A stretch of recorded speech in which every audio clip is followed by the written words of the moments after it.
গাড়িতে উঠেছি, কিছু দূর যাওয়ার পরে আমার চালককে বললাম থামো। সে বলল স্যার সামনে ময়লার ভাগাড়, দেখতেও খারাপ আর গন্ধ আসতেছে। আমি বললাম এখানেই থামো, এখানে আমার কাজ। আমি 20 থেকে 22 মিনিট বসে আছি গাড়িতে।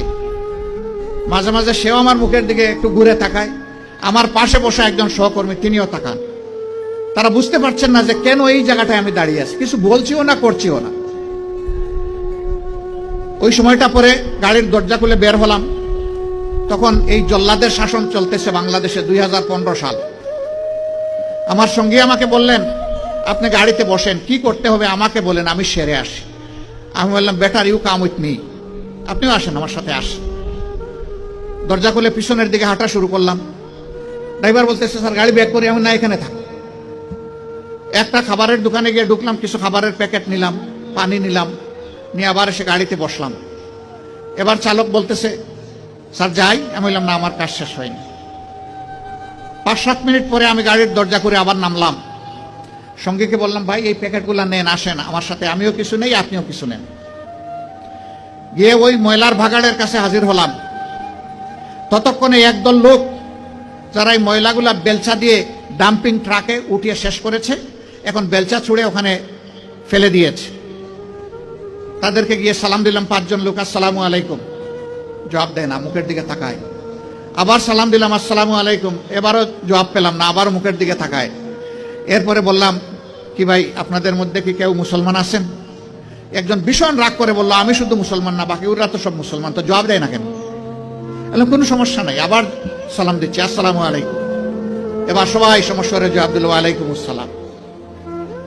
জিজ্ঞেস করলো আপনি কে? বললাম আপনাদের জাতি ভাই। আপনি কি সিনেমা করতে আসছেন? আমার এই চেহারা দেখে মনে হয় যে আমি সিনেমা করতে আসছি। না তা তো মনে হয় না, কিন্তু আপনার কথাবার্তায় তো এরকমই মনে হচ্ছে, তো আপনি কেন আসছেন? আমি বললাম আপনাদের হাত ধুইতে আসছি। ওই শুনেন আমরা গরিব মানুষ, আমাদেরকে নিয়ে উপহাস করবেন না। আমি বললাম আল্লাহর কসম আপনি উপহাস করতে আসেনি। তাইলে আপনি আমাদের হাত ধোয়াবেন কেন? আমি বললাম তোমরা সমাজের হাত ধোয়াও, একটা দিন অন্তত তোমাদের হাত ধোয়াই। আমাদেরকে ছেড়ে দেন, আমাদের অনেক কাজ, বুঝতে পারছি না আপনি কি জিনিস। আমি বললাম যে আমি বড় শক্ত জিনিস, হাত না ধুইয়া তোমাদেরকে ছেড়ে দেব না। আমি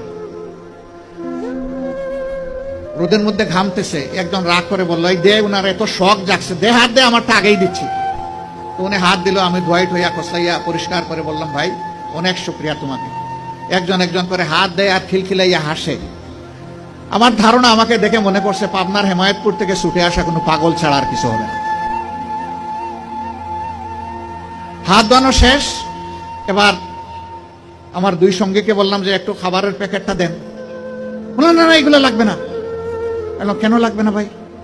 তোমরা তো চাওনি, আমি খুশি হয়ে দিচ্ছি, একটু নিবা না? জি না জি না জি না, এগুলো আমরা। আমি বললাম যে বলো তাইলে কোনটা থেকে খেতে হবে, আমি আগে খাই একটু, তারপরে নিয়ে যাও। তখন একজন বলে তাইলে ঠিক আছে দিয়া দেন। বললাম হ্যাঁ দুনিয়া অনেক কিছু ঘটে।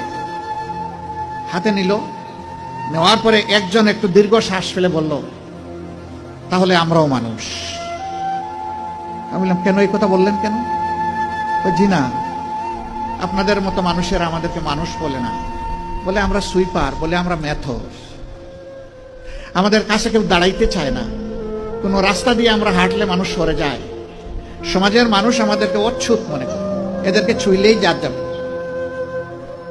আমি হাত জোড় করে বললাম সোফা কাপড়ের ছোট লোকদের পক্ষ থেকে আমি তোমাদের কাছে ক্ষমা চাই, আমাকে ক্ষমা করো, আমাদেরকে ক্ষমা করো। আমি আর চোখের পানি ধরে রাখতে পারিনি, টপ টপ করে আমার চোখ থেকে পানি পড়লো। ওগুলো তাদের জীবনের পরিশ্রমের বিনিময়ে সমাজের চাকাটাকে চালু রাখে। আমরা কিনা তাদেরকে মানুষ বলি না, আমরা তাদেরকে সুইপার বলি, মেথর বলি। আমরাই কমজোর। আমি কাঁদতে কাঁদতে এসে আমার গাড়ি, আর ওরাও আমার সাথে কেঁদে কেঁদে তাদের গাড়িতে উঠে গেল। সম্মানিত ভাইয়েরা, কেন এই ব্যবহার? এদের ছাড়া কি এই সমাজ চলবে? যদি না চলে তারা, তাই এই সমাজে তারা একটু স্বীকৃতি পায় না কেন? একটু মর্যাদা কেন পায় না তারা? এটা পায় না এই কারণে এই শাসনটা আল্লাহর দেওয়া বিধান অনুযায়ী নয়, এই কারণেই পায় না।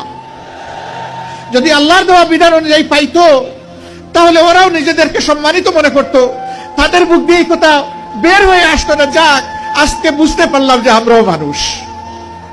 আক্ষেপের সুরে এই কথা তারা বলতো না। ভাই, আমরা এইরকমই একটা মানবিক বাংলাদেশ চাই।